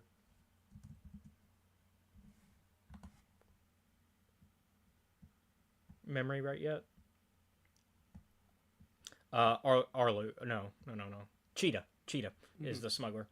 It's Cheetah, and then Glen Yu is the old woman, and then Arlu is the prince. Cheetah is almost like a Han Solo, and then Glen Yu, I already kind of got Obi-Wan vibes before the reveal, because it's basically it's the New Hope. I'm hiring Han to take the ship to get us out of there, because she even basically goes, you're only gonna have 2 passengers. Like, it's very similar idea of 2 passengers, 10,000 credits. Yeah, I was like, don't you fucking fuck you mean? But fortunately, this one is explained beforehand. They're like, we're living under a regime. They killed all but one member of the royal family, and we don't know where they are. Yeah, Said the narrator. Said the narrator. We really want to get that guy dead. Said the Empire. I know she pronounced it nothing like how this is spelled. The Rhodian. Which is her co-pilot until he says, fuck it, I'm out of here. Mm-hmm. Okay. Anyways, Cheetah I'm looking at the names on the Wikipedia on the side. Cheetah is hired by Gleenu. And so she goes, okay, cool. I'm going to go get the ship ready. And then we're going to get out of here. Yep. And she goes to go to her co-pilot to get the ship ready, and the co-pilot's like, shh, shh, shh, because he's hiding. And she's like, why are you hiding? And he's like... And they look, and it's the stormtroopers have already locked down her ship because the Empire's after her as well because she did a job, and it was an illegal job because smugglers. Yep. And so... and it seems that her previous employer turned her in. Mm-hmm. So her co-pilot says, fuck this shit, I'm out. I'm not gonna be your co-pilot. And so... Excuse me, please. I'm just gonna grab my shit and leave. Yeah. And Cheetah's like, well, fuck, I need a co-pilot. Yep. And Gleenu shows up with mysterious boy in hat that covers face. Yes. And boy goes, well, I'm a pilot. I know how to fly fucking Republic line, like, heavy ships. And Cheetah's like, okay, that's good enough. Yeah, that'll work. Like, military grade shit is what this kid's talking about. And Cheetah's like, yeah, that's... There's only one, like, argument that happens because this is a short thing. Ta-da, the kid with the hat's the prince. Yeah, which we learn very quickly because, like, they immediately, since they can't go on the ship, have to sneak around, and they run into a stormtroopers that are trying to arrest a kid that they believe could be the prince. Mm-hmm. And Arlu, being a good boy and a good leader of his people, says, I can't watch my people suffer over that. Yeah. And beats the shit out of the stormtroopers with Gleenu's help. Mm-hmm. And then ta-da, hat comes off, and everybody's like, oh shit, you're the prince, and bows to him. Yeah. She just like, oh shit. Mm-hmm. Cheetah, oh, no wonder I'm getting paid 10,000 credits for this shit. Also, that explains why he's so hot. Because you also got the vibes that Cheetah had the hots for him. As soon as he said he was a pilot, she had the hots for him. She didn't need the rest. She didn't need to know he was a prince. Oh, man. But yeah, and so, which is why I think the ending makes sense. I think her brain short-circuited halfway through. I think it's very obvious why she agrees at the end to continue working for him. But no, and so they get on a speeder bike that a land speeder that one of the people offers them to get away because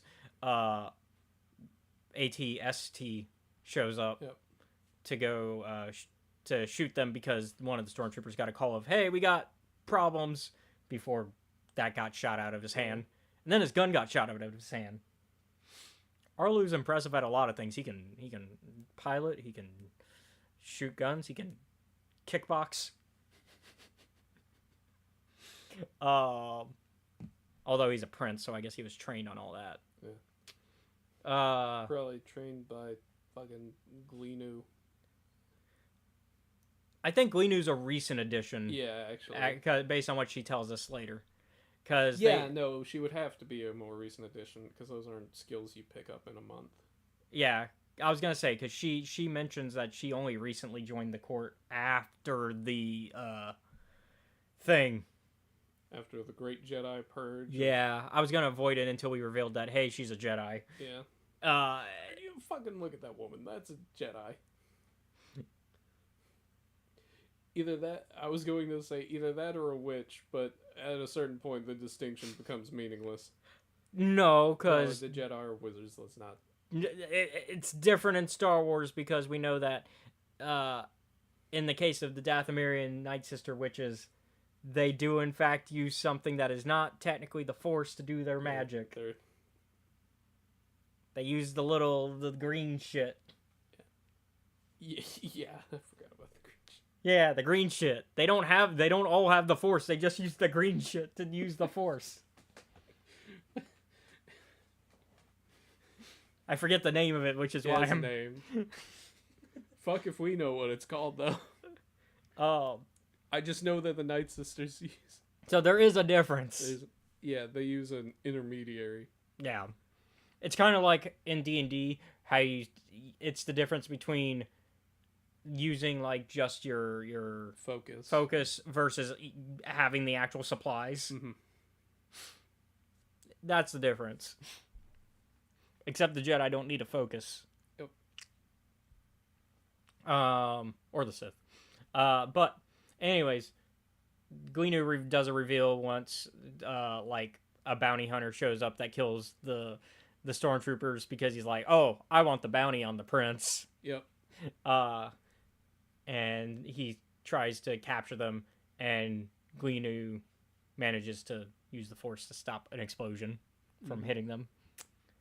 But yeah, eventually they get away after defeating the bounty hunter. Why didn't Anakin ever do the stuff that Gleenu does? Because we know that Visions isn't canon.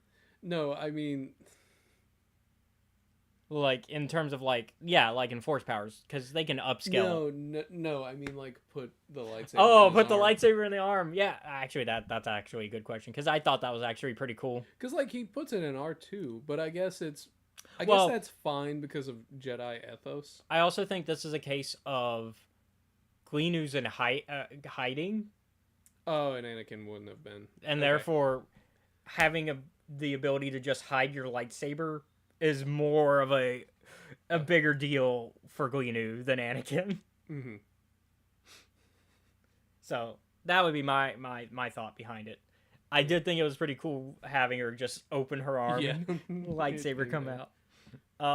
It's actually an ability that one of my characters has for another game that I'm in. Is it a Cyberpunk game? No.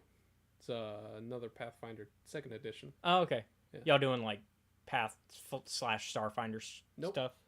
Oh, because that seems very Starfinder. Some clarification. My character is an android for that one. Oh, okay. Oh, okay. I put like a little.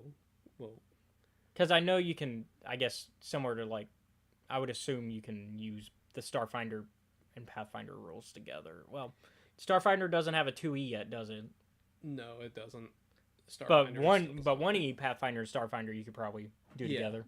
You probably could do it that way. Somewhere a little janky, but you could. Because I would assume, at least on a core level, the rules are similar. It's just a case of alien races and some abilities, and like maybe some stuff might be more OP. And I would like to figure that out, but it's not going to happen for a while. I just assume it's kind of like the Force and Destiny and the Edge of the Empire and Age of Rebellion shit, where it's in those cases you can use all three of those together. Mm-hmm.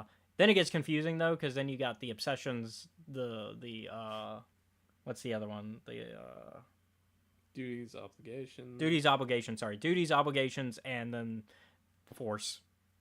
Yep. That's it. Duty, obligation, Force. Or whatever. I forget what. It's like conflicts. Mm-hmm. Yeah. Basically bad things that your characters have to deal with for each session. Yeah, like drug addiction sometimes. Yeah. Anyways. But yeah, they escape and they go to Yavin, where then Arlu's like, hey, you want to work for us at the rebellion? Yeah. And go save our people? And she's like, You'll get to work with me. Yeah. Yeah, so they're going to save the Zenorita people. And now the second to last episode. The Birds of Paradise. The Bird of Paradise. Which is my number one of the new ones. Solid choice. Jedi and her master fighting Sith. Jedi is... Oh, I'm starting to have to be quicker because we are past time. My first thought was, why is the Sith kind of hot? And then my brain was like, calm down. She's got Harley Quinn vibes. Yeah. That's what it is. But Jedi is a little hot-headed and has to be reminded over and over during the fight, hey, be like a Jedi. Yeah. Listen to the Force. Rein that shit in a little bit. Listen to the Force, which is one of the themes of the short. Sith manages to sneak attack, blind her, and make Jedi fall off mountain to the very bottom. And then we get a journey in death. Because I also got the vibes that she was dead the whole time. Like, because on, like, what, day 3, she's like, I'm dead? Like, she thinks she's dead. Like, she just is like, I must be dead. And I'm like, you didn't get that on day 1? Girl, you fell off a mountain. But yeah, no. And so she begins a 5-day journey? Yeah. To basically be more Jedi-like. Mm-hmm. Because she prays to the statue, and the statue kind of then guides her into a cave. I need some help. She basically goes into like the Luke, like Empire Strikes Back, like the Dagobah cave. Yeah. She does. She's blind, so she doesn't know where her weapon is, so she can't make the mistake every other Jedi makes. Well, no, she did try. She did get her weapon at the start before she even went in the cave, but then it was broken because it wouldn't turn on. Yeah, because the crystal was disaligned, and then she threw it. Yep. So she She on accident doesn't bring any weapons with her, and so we're just gonna kind of speed run it, even though it's my favorite. We're gonna speed run just because once again we're past time. It's good, and plus I kind of don't want to spoil it as much. I don't think I can spoil the next one. Yeah, the next one is wild. Let me finish kind of a little bit on Bird of Paradise. So this girl was I was so frustrated with this girl. Why? She's like, I'm blind, so I'm just gonna walk like normal everywhere as if I wasn't blind, and then she starts drowning in a river because of it. And I'm like, and when she started drowning, I was like, girl, this is your own fault. Who, being blind, just walks as if they know where they're going? Especially when you are very freshly blind, like you have never been blind before. Like, she's like, bah, into the river. And I'm like, yeah, that's what happens when you're not being careful where you're going. And then she starts drowning, and I'm like, girl, this is on you. And then she gets frustrated, and she's like, I'm gonna go evil. I'm like, girl. And my thing with it is when she's like, oh cool, water, and my brain went, don't fucking drink that. What if it's poisoned? And then the next day she's throwing it up. I'm like,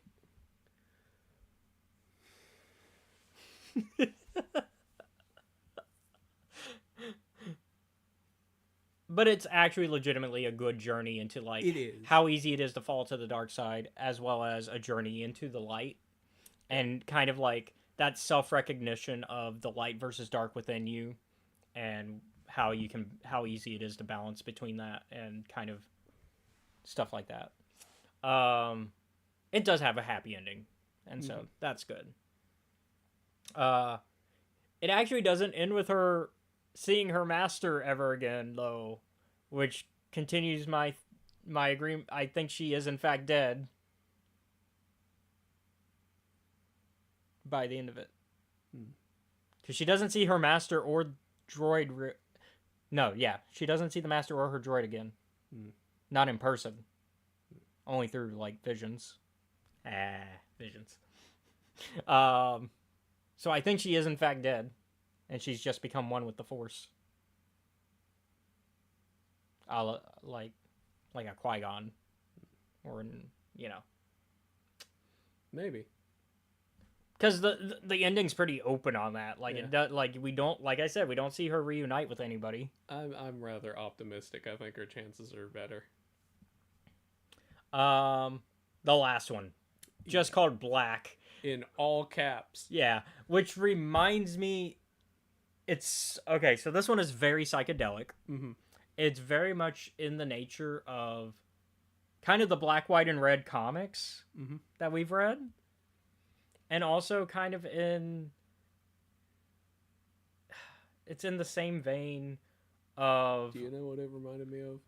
There's a cartoon I'm thinking of. It reminded me of the Peach Momoka comics. Yeah, it's also very heavy metal, like the animated film, not the music genre. Yeah, I was about to say. Like the animated film. Like it's just very in that Mm-hmm. in that vein of thing. Although it is very heavy metal in the music genre a bit too, because it just feels like everything is going off at like if there was music to that, like actual music to this, because there are points where the audio just goes completely silent. I remember because It's hard to explain the plot of this It is one. fucking hard to explain. I think the closest I got to it Is a stormtrooper who's on the Death Star when it blows up. thinking about all of the shit that he's had it go well and wrong in his life. Like that's the best I could give of an explanation of this episode. It is one that you have to see for yourself because we could try to describe it to you, but it wouldn't work. What? You're right. No. I'm laughing because it's so correct. It's so accurate, and it's There's like although it makes our job easier because we're running out. Yeah. There's like a scene where he's in the middle of a cemetery and there's like butterflies that are kind of like holographic, and I'm like, I was explaining this to like Steve and Chris last night, and I'm like, this man is fucked. I'm like, there was a blonde lady that Like, were hanging out on a beach. Like I might have to rewatch this one just to like. yeah.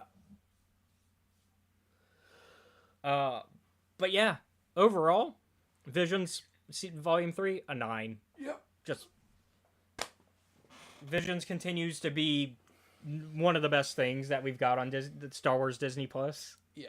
Like it's Solid 9 out of 10. yeah.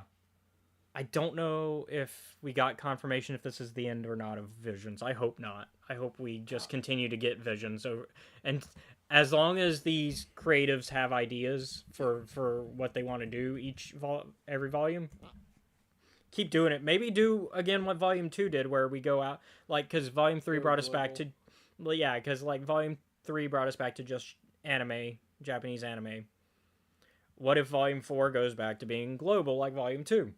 I kind of like that, where you just go back and forth and you kind of keep doing that. Like, I don't see anything here in terms of whether or not. Let's see if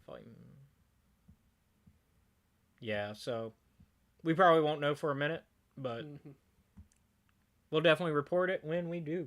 Yeah. So yeah, as for this week though, thank you all for watching today's episode of Escape Reality Star Wars Talk. I've been your host Caleb. Be sure to like, comment, follow, subscribe to us. You can find us at Escape Reality Films on YouTube, Twitch, Kick, TikTok, and Blue Sky. You can also show your support for us by joining our Patreon, which is at Escape Reality Films. Shout out to Jennifer Brantley. Woo. There you can watch our YouTube content before it's publicly available. You can also watch our YouTube content before it's publicly available by joining our YouTube membership program. Shout out to Pixie, who is a member there. Hell yeah. Also, be sure to check out our Discord, which is also linked wherever you're watching, so you become a part of our community. And I think this week for the watch party, we're going to continue our Marvel watch through. All right. Unless you're off. I'll let you know. If you're off, then we might continue JoJo's. You guys got to one of the fun fights. Yeah. Well, all of JoJo's fights are pretty fun. But once again, oh yeah, shout out to our friends. Yeah. Every other Sunday from 5 to 7 Central Standard Time, you can catch some friends of ours over at the Steam Dungeon on YouTube at Trials of Naboo. Oh man, there's some political ball attendance going on. It's one of those, like, Yeah. it's on Scoff Day, which is essentially Valentine's Day and Revenge Day at the same time. Got it.